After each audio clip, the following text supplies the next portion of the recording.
मुझे यदि किसी ने बचाया है तो बचपन से मैं कथाएं सुनता। सत्संग बहुत करने से ये लाभ हुआ कि उस सत्संग की छत्र छाया ने मुझे हर कुसंग से बचा करके रखा। बच्चों को बचाइएगा, आजकल के बच्चों को कथा जरूर सुनाइए। 3 घंटे में कितने लोग ऐसे हैं जिनकी शराब छूट गई। आज के जमाने में जो स्कूल कॉलेज चल रहे हैं, मेरा सवाल इन लोगों से भी है कि आपने बच्चों को शिक्षा के साथ संस्कार क्यों नहीं दिए। मेरे गांव में मेरी उम्र के बहुत सारे लड़के गांजा पीते, आज भी पीते हैं, भटक गए रास्ता। मेरी उम्र के लड़के, मेरे दोस्त लोग जो बचपन में मेरे दोस्त थे, उनमें कुछ लोग दारू पीते हैं, शराब, कुछ गांजा पीने लग गए। लेकिन मैं केवल इकलौता मैं रह गया जो मैं सत्संग में जाता। मैं उनसे कहता चलो सत्संग में, वो नहीं जाते, बोले हमें वहां जाना है गांजा पीने।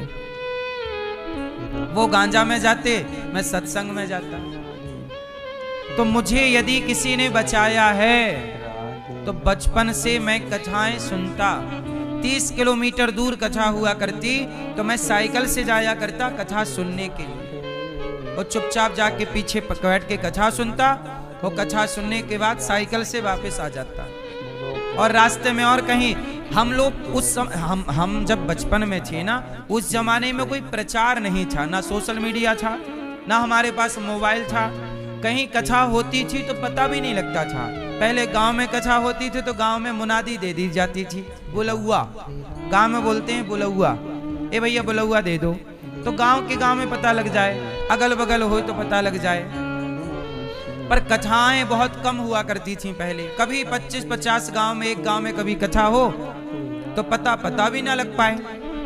तो हमें जब पता लगे कि फलानी जगह का, हम लोग पता लगाए रहे, मैं पता लगाए रहूं कहाँ कथा हो रही है अगल बगल 10-20 गांव में, जहां हो मैं तुरंत साइकिल उठाऊं और वहां चला जाऊं। सत्संग बहुत करने से ये लाभ हुआ कि उस सत्संग की छत्र छाया ने मुझे हर कुसंग से बचा करके रखा। बचपन में ही यदि मुझे गांजे की लत लग जाती, शराब की लत लग जाती, क्योंकि कुसंग मेरे बिल्कुल अगल बगल था। मेरे साथ उठने बैठने वाले लोग गांजा पीते, लेकिन भगवान ने मुझे बचाए रखा। क्यों बचाए रखा?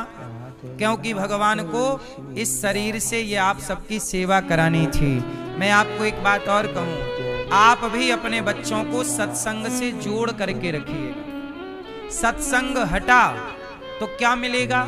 संसार का कुसंग। और याद रखना, कुसंग अयोध्या में भी था, औरों के यहां नहीं, भगवान राम के घर पर भी था कि नहीं? कैकई मां को किसने बिगाड़ दिया? जोर से, सत्संग ने कि कुसंग ने? माता कैकई को किसने बिगाड़ दिया? भैया किसने बिगाड़ा? मंथरा के कुसंग ने। कुसंग मिला माता कैकई को। कैकई तो राम की माता है, भरत की माँ है, पर राम को दूध पिलाया है, तो राम की भी माँ है।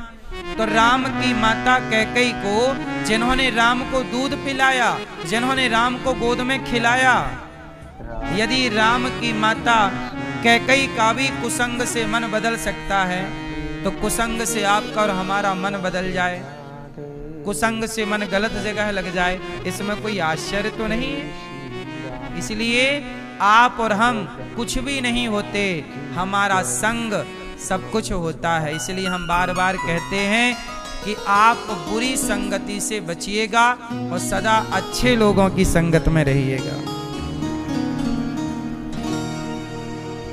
सदा किस में रहेंगे? किस में रहेंगे? बच्चों को बचाइएगा।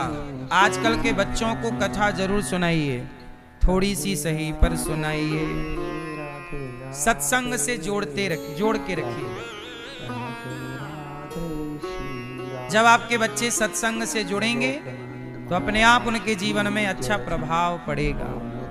आपकी जिम्मेदारी है कि महीने में 2 महीने में 6 महीने में एक बार बच्चों को लाओ, 7 दिन का समय निकालो, चलो बेटा कथा सुनेंगे। अब आजकल माँ बाप सारी जिंदगी काम काम करते हैं और बच्चे हाथ से चले जाते हैं, फिर रोते हैं कि बेटा सुनता नहीं। भाई आपने भी तो पिता होने का कर्तव्य नहीं निभाया, आपने भी तो माँ होने का कर्तव्य नहीं निभाया। बेटे को पैसा दे देना, जमीन जायदाद दे देना केवल यही कर्तव्य नहीं है, पढ़ा लिखा के खड़ा कर देना यही कर्तव्य नहीं है, संस्कार देना भी माता पिता का कर्तव्य है। यदि आप नहीं दे पाए तो गलती किसकी है बताओ? बच्चे बिगड़ेंगे तो जिम्मेदार कौन होगा? हाँ, इसलिए आजकल के माता पिता सोचते हैं कि बच्चों के लिए पैसा कमा लें, बच्चों के लिए खूब अच्छा कोचिंग, खूब अच्छा कॉलेज दे दें, पढ़ा लिखा दें, हो गई जिम्मेदारी। नहीं मेरी माँ, अच्छे कॉलेज में, अच्छे स्कूल में, अच्छे पैसे में संस्कार नहीं होते, संस्कार अलग से आपको देना पड़ेगा। किसी भी विद्यालय में, किसी भी स्कूल में, किसी भी यूनिवर्सिटी में संस्कार नहीं दिए जाते। भारत का दुर्भाग्य यही तो है कि यहाँ शिक्षा है पर संस्कार नहीं है। क्या कॉलेज के बच्चे देख लीजिएगा, सिगरेट पी रहे हैं, शराब पी रहे हैं। आजकल कॉलेज के बच्चे अपने, कुछ बच्चे, मैं कुछ बच्चों की बात करता हूं, सबके नहीं, कुछ बच्चे ऐसे हैं जो अपने माता का, अपने पिता का सम्मान नहीं करते। अच्छा एक बात बताओ, ये कॉलेज का लड़का है, माना कि ये कॉलेज का लड़का है और ये अपने दादाजी का सम्मान नहीं करता, तो बताओ उसमें उस कॉलेज के बच्चे की गलती है कि पढ़ाने वाले प्रोफेसर और पढ़ाने वाले टीचर्स की गलती है? किसकी गलती है? किसकी गलती है? उन शिक्षकों की भी गलती है। भाई ये बताओ, आपका बच्चा हमारे, अच्छा देखो 3 घंटे आप कथा सुनते हो, तो कथा सुनने के बाद आपके जीवन को बदलना मेरी जिम्मेदारी है। इसलिए मैं कथा जिम्मेदारी से सुनाता हूं। मैं 3 घंटे आपके बर्बाद नहीं करता। आप मुझे 3 घंटे दीजिए, मैं आपको जिंदगी कैसे जी जाती है, कैसे सफल हुए जाते हैं, हर चीज के मंत्र आपको दे दूंगा। आप बहुत सफलता से, बहुत आसानी से आप सफलता को पालोगे। 3 घंटे में कितने लोग ऐसे हैं जिनकी शराब छूट गई, मांसाहार छूट गया, कुसंगति छूट गई। तो मैं कथा सुनाता हूं इस जिम्मेदारी से कि आपने मुझे टाइम दिया है तो मैं आपके जीवन में बदलाव लाऊंगा, ये मेरी जिम्मेदारी है। बोलो हाँ या ना? तो जो टीचर आपके बच्चे को स्कूल में पढ़ा रहा है, आपका बच्चा रोज उस टीचर को 5 घंटे दे रहा है, तो क्या उस टीचर की जिम्मेदारी नहीं थी कि वो शिक्षा में बच्चों के भीतर थोड़ा संस्कार डालता रहे? यदि वो बच्चा, स्कूल कॉलेज वाला अपने दादा का सम्मान नहीं करता, तो मैं टीचर से सवाल करता हूं कि तुमने पढ़ाया क्या है? क्या पढ़ाया तुमने? ये बड़ों का सम्मान तो कर नहीं रहा है। उदाहरण देखिए राम जी का। राम जी पढ़ने गए वशिष्ठ जी के पास, ध्यान से सुनिएगा। राम जी पढ़ने कहां गए? गुरुकुल। कहां गए? जोर से, कहां गए?